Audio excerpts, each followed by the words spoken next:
guys आज म चाहिँ मोर्गन कलेजमा जाँदैछु होइन उहाँ चाहिँ हाम्रो प्रिन्सिपल सर हो क्या उहाँले चाहिँ ललितपुर कलेज थियो पहिले हो कि 2065मा हामीलाई +2 जे होस् उहाँकै कलेजमा थियो अनि त्यति बेला चाहिँ उहाँको लास्टै डर लाग्थ्यो क्या अहिले चाहिँ लाग्दैन फेरि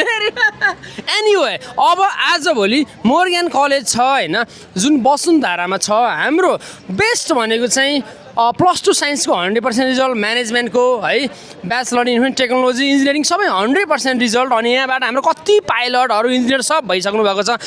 त्यति बेला मलाई र आज मलाई के फरक पाउनु भयो तपाईँले 2 शब्द 3 शब्द भन्दा नि भयो ल भनिदिनुहोस्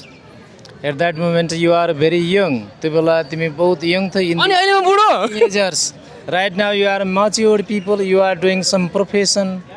अहिलेको फरक यही हो अहिले तिमी प्रोफेसनल मान्छे छौ त्यो बेला यङ लर्नर मान्छे थियौ ल ओके अनि गाइज एउटा किस्सा छ क्या अब भनिदिइहाल्छु होइन के उता फरक छ नि सर के भयो भन्नु न एकचोटि याद छ कि नि तपाईँलाई नेपाली टिचर हुनुहुन्थ्यो हाम्रो एकजना होइन उहाँ चाहिँ प्रिन्सिपल हो गाइज मोर्गनको एन्ड ललितपुर 2 है ललितपुरको पनि ललितपुर कलेज आजभोलि यता हाम्रो यो भएको छ भयो धेरै भइसक्यो त्यति बेलाको एउटा किस्सा भनिदिन्छु है 3 मिनट भयो भने यसो गरिदिनु तिमीले भन्छ 3 मिनट हुन थाल्यो भने है के भयो भन्दा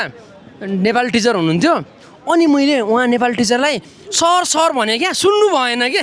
3-4 पटक अनि मैले है अब त्यति बेलाको त्यस्तै यङ होइन अनि अब के भयो होइन अब 3-4 पटक भन्दा सुन्नु भएन अनि मैले के मुडमा गुरुजी भनेर भनिदिएँ क्या होइन अनि भनेपछि झ्याप हेर्नुभयो को है त सुन्नु हो क्या होइन अनि भनेपछि उहाँलाई कम्प्लेन गर्न लगाइदिनु अनि उहाँले चाहिँ मलाई त्यो बिच ग्राउन्डमा कुर्सी राखेर किन भनेको बाबु तिमीले यस्तो किन हो के हो भन्नुभएको थियो तपाईँलाई याद छैन होला है छ एनिवे गाइज चाहिँ एसी दिएर बस्नुभएको छ कुन कलेज चुज गर्ने मैले के पढ्ने कन्फ्युजन छैन Morgan is the best option for you है no college can be best option for you except के त मोर्गन इन्टरनेसनल कलेज +2 को लागि ब्याचलरको लागि सबैको लागि है त okay guys do visit here once आउनुभयो भने तपाईँहरूले एडमिसन गरेर नै जानुहुन्छ है त ल sir thank you so much है त बाई बाई ल बाई